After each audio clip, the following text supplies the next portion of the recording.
அனைவருக்கும் இனிய வணக்கம். தமிழகத்துல இந்த நகைக்கடன் தள்ளுபடியை குறித்த ஒரு மாபெரும் அறிவிப்பு. யாருக்கு இந்த தள்ளுபடி பெறத்துக்கு தகுதியானவர்கள், தகுதியற்றவர்கள் யார் யாருக்கு இந்த நகைக்கடனை நீங்க பெறுவதில் தகுதியே இல்லாத நபர் அப்படின்னா இவர்கள் மட்டும்தான் இதுல 100% தகுதியே இல்லாத நபர்கள். இதை பற்றி தான் இந்த ஒரு வீடியோவின் வாயிலாக நாம பார்க்கலாம். ஸோ தமிழகம் முழுவதுமே இந்த நகைக்கடன் தள்ளுபடிக்கு உண்டான தகுதி மற்றும் தகுதியற்றோருடைய பட்டியல் அப்படின்ட்டு நிறைய பேர் உங்ககிட்ட சொல்லியிருப்பாங்க. ஸோ 100% நகைக்கடன் வாங்க நீங்க தகுதி இருக்கா? ஸோ அந்த வழிகாட்டின் மூலமாக 2 நிமிஷத்துல அறிஞ்சிக்கலாம். முதல்வர் விஜய் அவர்கள் இதற்குண்டான திட்டத்தினுடைய அறிவிப்பை விரைவில் வெளியிட போறாரு. நகைக்கடன் தள்ளுபடி அப்படின்றது தமிழகம் முழுவதுமே இது நடக்கும் அப்படின்றது எல்லோர் மத்தியிலுமே இருக்கு. ஸோ தமிழகத்தில் 8 குறிப்பிட்ட வங்கிகளில் பெறப்பட்ட நகைக்கடன்கள் தள்ளுபடி செய்வது குறித்து முக்கிய தகவல்களை வழங்குகிறது. 5 சவரன் அல்லது 40 கிராம் உட்பட்ட கடன்களுக்கு மட்டுமே இந்த தள்ளுபடி ஒதுக்கப்பட்டுள்ளதாகவும் இதில் விளக்கப்பட்டுள்ளது. தள்ளுபடி பெற தகுதியானவர்கள் மற்றும் இலங்கை தமிழர்கள், குடும்ப ஓய்வூதியர்கள் மற்றும் சரியான ஆதார் மற்றும் குடும்ப அட்டை விவரங்களை வழங்கியவர்கள் பட்டியலில் சேர்க்கப்பட்டுள்ளனர். மாறாக அரசு ஊழியர்கள், கூட்டுறவு சங்க பணியாளர்கள் மற்றும் தவறான ஆவணங்களை சமர்ப்பித்தவர்களுக்கு இந்த தள்ளுபடி பொருந்தாது என தெளிவுபடுத்தப்பட்டுள்ளது. வெளிமாநில ஆவணங்களை பயன்படுத்தி கடன் பெற்றவர்களுக்கு இந்த சலுகையை பெற தகுதியற்றவர்கள் என இந்த ஆதாரம் குறிப்பிடுகிறது. ஒட்டுமொத்தமாக தங்க நகை கடன் தள்ளுபடிக்கான விதிமுறைகள் மற்றும் நிபந்தனைகளை பொதுமக்கள் எளிதில் புரிந்து கொள்ளும் வகையில் இந்த வீடியோவை நம்ம பண்ணலாம். ஸோ புதிய அரசினுடைய மாபெரும் எதிர்பார்ப்பு அப்படின்னு பார்க்குறப்ப 8 வகையான பொதுத்துறை வங்கிகளில் 45,000 கோடி நிதி ஒதுக்கீடு பண்ணி தள்ளுபடி பண்ண போகிறாங்க. 100% முழுமையான தள்ளுபடி. ஸோ இதில் முதன்மை விதி அப்படின்னு நம்ம பார்க்குறப்ப முதல்வர் விஜய் அவர்களுடைய நேரடி கட்டுப்பாட்டில் இதை தள்ளுபடிக்கு கொண்டு வர போகிறாங்க. முதல் விதி அப்படின்னு நம்ம பார்க்குறப்ப 40 கிராமுக்குள் உங்கள் தங்க நகை கடன் இருக்கணும். அதாவது 41 கிராம் இருந்தால் கூட உங்களுடைய தள்ளுபடி நிராகரிக்கப்படும். அரசால் அறிவிக்கப்பட்ட 8 பொது வங்கிகளில் இது தள்ளுபடி கிடைக்கும். ஸோ 1 கிராம் அதிகமானால் கூட உங்களால் தள்ளுபடியை பெற முடியாது.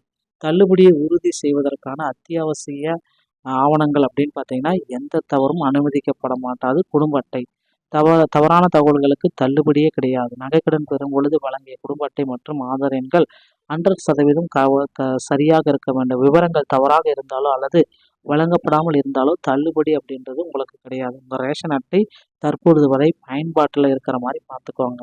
ஸோ இந்த ரேஷன் அட்டை மற்றும் ஆதார் இரண்டுமே ஒரே நம்பர் இருக்கிற மாதிரி பார்த்துக்கோங்க. சிறப்பு பிரிவினருக்கு 100% தள்ளுபடி அப்படின்றத குறிப்பிட்டு சொல்கிறாங்க. தகுதி உள்ளவர்கள் மற்றும் யாருக்கு அப்படின்றது உறுதியாக இருக்கணும். தற்போது வரை செல்லுபடியாகக்கூடிய குடும்ப அட்டைகள், மறுவாழ்வு முகாம்களில் வசிக்கும் இலங்கை தமிழர்கள், தமிழக அரசின் குடும்ப ஓய்வூதியதாரர்கள் இவர்களுக்கு முழுமையான தள்ளுபடி அப்படின்றது கிடைக்கும். ஸோ இதுதான் தகுதியானவர்கள். ஸோ அடுத்து வந்து பார்த்தீங்கன்னா முகவரி மற்றும் மாநில எல்லை, தமிழ்நாடு முகவரி மற்றும் ஆதார் ரேஷன் அட்டை முகவரி என 2 மாறி மாறி இருப்பது கட்டாயம் ஒரே மாதிரி இருக்கணும். கேரளா, ஆந்திரா, தெலுங்கானா, புதுச்சேரி வெளிமாநில முகவரியை கொண்டவர்களுக்கு தள்ளுபடி கிடையாது. ஸோ இப்போ தள்ளுபடி யாருக்கெல்லாம் கிடையாது அப்படின்றத நீங்கள் தெரிஞ்சுக்க வேண்டிய தகுதி இல்லாதவர்களுடைய முக்கியமான விஷயம். ஸோ மற்ற மாநில மற்றும் ஆவண முரண்பாடுகள் 40 கிராமுக்கு மேல் உள்ள கடன்கள் தள்ளுபடி கிடையாது. ஆதார் ரேஷன் எண்களை வழங்காதவர்களுக்கு தள்ளுபடி கிடையாது. வெளி மாநில முகவரியில் உள்ள ஆதார் ரேஷன் அட்டைகளுக்கு தள்ளுபடி இல்லை. உதாரணம் ஆந்திரா, கேரளா, தெலுங்கானா, புதுச்சேரி. தவறான ஆவண எண்களை அளித்தவர்களுக்கும் தள்ளுபடி கிடையாது.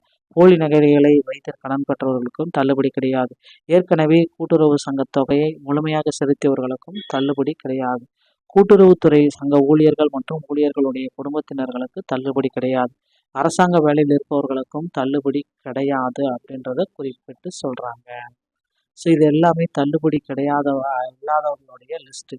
ஸோ இதுதான், இதை பேஸ் பண்ணி தாங்க உங்களால் நகைக்கடனை பெற முடியும்.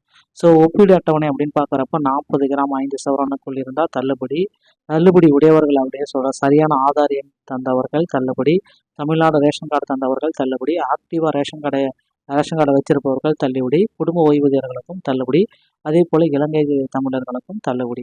தகுதியற்றவர்கள் அப்படின்னு நம்ம பார்க்குறப்ப 41 கிராம் இல்லை அதற்கு மேலே தவறான எண் ஆவணங்கள் வழங்காதவர்கள், வெளிமாநில ரேஷன் அட்டைதாரர்கள், ரத்து செய்யப்பட்ட அட்டை, அரசு மற்றும் கூட்டுறவுத்துறை ஊழியர்களும் தகுதியற்றவர்கள். ஸோ உங்களுடைய சுய பரிசோதனைகள் எல்லாமே நீங்கள் வச்சுட்டு உங்களுக்கு வந்து தள்ளுபடி கிடைக்குமா இல்லையான்றதை நீங்களே செக் பண்ணிக்கலாம். குறிப்பிட்ட வங்கிகளில் சரியான ஆவணங்களுடன் ஆதார் ஆக்டிவ் ரேஷன் கார்டு 40 கிராமுக்கும் நகை கடன் பெற்ற தகுதியான பொதுமக்களுக்கு ரூ. 45,000 கோடி நிதியில் 100% நகைக்கடனை முழுமையாக வழங்க தமிழக அரசு திட்டமிட்டிருக்காங்க. நண்பர்களே, இந்த ஒரு வீடியோ தொகுப்பு உங்களுக்கு பிடிச்சிருந்தா நீங்கள் நம்முடைய சேனலோட இணைந்திருங்க. நன்றி, வணக்கம்.